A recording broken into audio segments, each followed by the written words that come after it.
everybody, and welcome back to another Kraken Packs video. I'm your host, Mr. Bevers. Today we've got a bundle of Ixalan, because I realized I haven't opened a bundle for myself yet. I have opened 3 bundles of Ixalan so far on the channel. They've all been for patrons, so thank you so much to the patrons, but I feel like I need to open one for myself. You know what I mean? Like, it seems like the right thing to do. And let me take the bad one out of the stock that I have, right? That's what I'm thinking. Like, let me take the bad one out of the stock that I have, so that way, when a patron comes by and wants another bundle of Ixalan, they don't get the bad one. That seems fair, right? I think that seems fair. Let's get right into it. Boom. Push that bad boy out like that. Leave all that wrapping on there like that so that we can deal with the packaging later. Ooh, look, a blue die. Ooh. Alright, and of course you've got your land pack, got your quick reference guide, and you got your 10 packs. Good old 10 pack. None of that 9 pack, old fat pack nonsense, right? 10 solid packs, right? Let's see what we get. Also, what do you think? Do you think we should do, like, pick one, pack one? Yeah, these are fine, but I wouldn't pick any of these first. Headstrong Brute is fine. Wayfinder is a very good card. Wanted Scoundrels is good in the right deck. Aegisaur is definitely not a first pick. Arcane Adaptation is definitely not something that you would pick in Limited, at least not from my experience. Ooh, we did get a foil, though. Foil Stormfleet Arsonist. I don't know. I think that I would pick either the Tristani's Wayfinder or the Wanted Scoundrels as my first pick. Now, seeing as there's a lot of green... There's not a lot of green, but there's 2 other okay green cards in this pack and only 1 okay black card. I would probably take the Wanted Scoundrels, just to sort of show that I'm cutting black. That's probably what I would do. Although Pounce is also just a very good card. Bellowing Aegisaur is definitely not what you want to be picking in draft first pick. Just unless you really want to go hard on the plan of I'm going white dinosaurs with something else, or if you're gonna go like white black vampires and you want him in your deck to like pump up your 1/1 tokens, that's really the only reason I think you would go that way.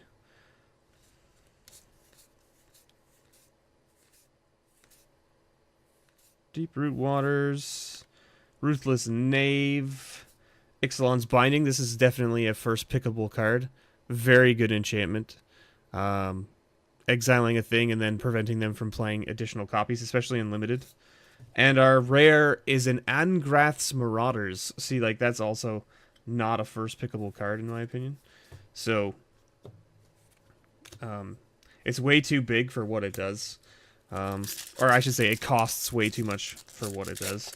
Now, that being said, I have had someone beat me with it in Limited once. But Mark is very good. Slash is good. Sure Strike is fine. This is actually a pretty decent run of commons.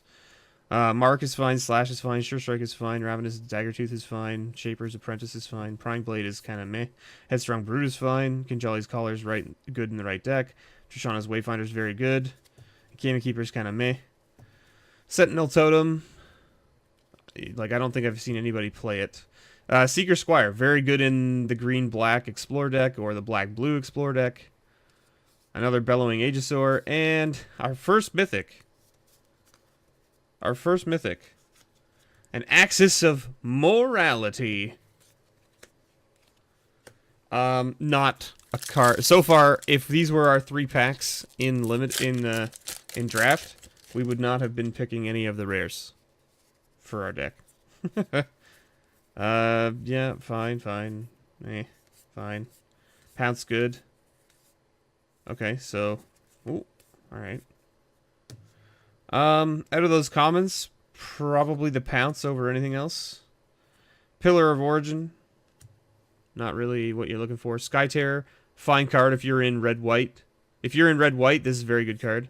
Chart of Course, this card is just great in general. Pretty much in any blue deck, whether you're blue-black Pirates, whether you're blue-green Merfolk, whether you're blue-white Dino Bounce something, or whether you're like, you know, blue-red Pirates. Who knows? Any of those blue decks, this card is great in. And our rare here is a Dreamcaller Siren, which is actually not that bad. This is a card that I would probably pick if it was if this was first pick, I'd probably take this because it's pretty decent card for blue. It's a 3/3 Flash Flyer for 4, which is already pretty decent as it is. It's one cheaper than the Windstrider, which is the Merfolk, 3/3 for 5 with Flash.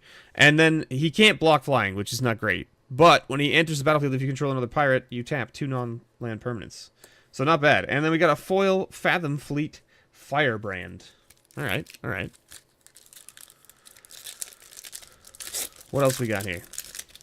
Skullduggery is a great trick. If this was coming around to you, like, you know, 3rd or 4th pick, and you're in black, it's not a bad card to take. Bishop's Shoulder is very good for the Vampire deck. Ixalan's Diviner, very good for the Explorer deck, or any basically like green ramp deck. Dive Down, also good for Merfolks or Pirates. You're not gonna first pick any of these cards so far. The only card that you might first pick, depending on what, like if this is like 3rd pack and you're heavy into vampires, you might take the Bishop Shoulder, depending on what else is in the pack. Grazing Whiptail's not bad in the right Dino deck. Skymarsh Bloodletter, also very good for the Vampire deck. Wily Goblin, no, you're not going to take that. Vineshaper Mystic, this card is a first pickable card in my opinion for Merfolk. If you're going, even if you aren't Merfolk, if you're green and you put this in your deck, it's a 2/4 for 3 mana. It blocks a lot of things on the ground, especially in this format. It doesn't necessarily trade, but it stops them from swinging most of the time. So it's not a bad card. Now, of course, you wouldn't pick Vineshaper Mystic over Air Elemental. This card is just does work. It does work. It's a 4/4 flyer for 5. It's your top end in any blue deck. You would probably take that over the... You would definitely take that over the Vineshaper Mystic if you're anywhere near blue. All right? And if this is first pick, I would say that I would probably even take the Air Elemental over the Deathgorge Scavenger. And the only reason being is because the Deathgorge Scavenger is decent, but it's only a 3/2. So there are a lot of things that trade with it if you're not able to exile a non-creature card when you swing with it. Like, it gains you 2 life when it comes in the battlefield. Great. It's a 3/2 that gains you 2 life for 3. Perfect. You know what else does that? A Ravenous Daggertooth, pretty much. Because it's a 3/2 that when it takes damage, it gains you 2 life. It doesn't do it right when it comes to the battlefield, so they can remove it in another way, but, you know, it's pretty similar. And that's a common. This is a rare. Now, the difference is that this continually can do that when it swings. Or it can get +1/+1 if the situation is correct. That being said, I've found that this guy, more often than not, doesn't do enough in limited to be worth it. Now, that's just my experience, but I think I would take the Air Elemental over it, because put it this way, Air Elemental gets around Deathgorge Scavenger, and it blocks it fine if need be, right? Trelawney's Knight is a fine common for if you're in red dinos. I don't think you would first pick it. Queen's Commission also good for the white-black vampire decks. Skullduggery fine. Ryle is not really amazing unless you have the right deck for it. New Horizons is fine if you're doing ramp. Shipwreck Looter is fine for pirates. Pious Interdiction. This is a first pickable card if you see that there's not a lot of white in the pack and there's nothing else really that you want to take. Crushing Canopy. This card has done work for me in limited. It gets a lot of people. They don't realize, like, they put one with the wind on a creature and they're like, I swing in at you for like 7, and you're like, I kill it. It's dead now. Because it blows up an enchantment, but it also kills a creature with flying. The only creature it doesn't kill is the hexproof Merfolk guy. But if they put one with the wind on that, you just blow up the one with the wind and then you block their guy when it swings in. Like, it's This card does work, and it gets people a lot of the time. Watertap Weaver, also just a very good common. Stormfleet Arsonist. Kamena's Speaker. This card's like very, very Like, it's okay in the right deck. If you get a heavy Merfolk and you're blue-green, this card's great. If you don't, this card's kind of meh. Merfolk Branchwalker, on the other hand, this card is great. This is a first pickable card for sure. It's a piker for 2, right? That's what a piker is, a 2/1 for 2. But it explores when it comes in, so it becomes a 3/2 possibly. And if not that, it draws you a land, which can sometimes help, round out your curve. Drowned Catacomb, very good rare. However, in limited, not a card that you would pick. Not a card you would pick first. You would pass that and take the Branchwalker over it for sure, because that kind of fixing, unless it's pack 3 and you're already heavy in blue-black, or like you're in blue-red and you have like a hostage taker or something like that you want to splash black for, and you're like, I just need this because it just fixes my colors. Fine, but other than that, you wouldn't take it. Here, Queen's Commission is fine. Fathom Fleet is fine. Legion Conquistador is only good if you have multiples of it. New Horizons. Sailor of Means is just this card puts in a lot of work because it's a 1/4 for 3. Crushing Canopy fine. Watertap Weaver. Duress is situational. You would take this as like a last pick to just like have it for the sideboard. Thrash of Raptors, very good for the red Dino deck. I don't know if you'd pick it first. It would depend on if you were already into dinos or not. Steadfast Armasaur. Decent. It's a decent uncommon. I don't know if I would pick it first, but it's decent. Snapping Sailback, on the other hand, this is a card that I would probably first pick. It's a 4/4 for 5 with flash. Gets people a lot of the times. Raging Swordtooth. This is also a first pickable card. And it's a little bit better than the Snapping Sailback, mainly because it triggers the Snapping Sailbacks in Rage, and it also blows up all of their 1/1 tokens if they have any. And a Bloodcrazed Paladin. This guy is not great for limited. He can be good if you have the right deck for it. Most of the time, you don't. Most of the time in limited, you won't have the right deck to make that guy worthwhile. Skittering Heartstopper's fine. Yep, fine. I really like this guy. He does a lot of work. He's a piker, and he gives you a mana when he dies. So he blocks profitably and gives you a bonus.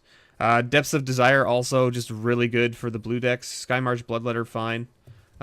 Good for the black decks. Dive Down, yes. Pious Interdiction, very good. Demolish, no. So right now the pick in this pack would be between Pious Interdiction and Depths of Desire, probably. Navigator's Ruin. I've seen people play this in limited.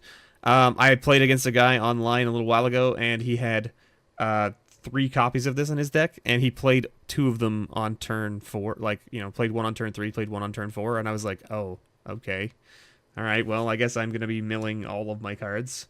Charging Monster Store. This card is very good for pretty much any deck. You can splash it. It's 1 red and 4.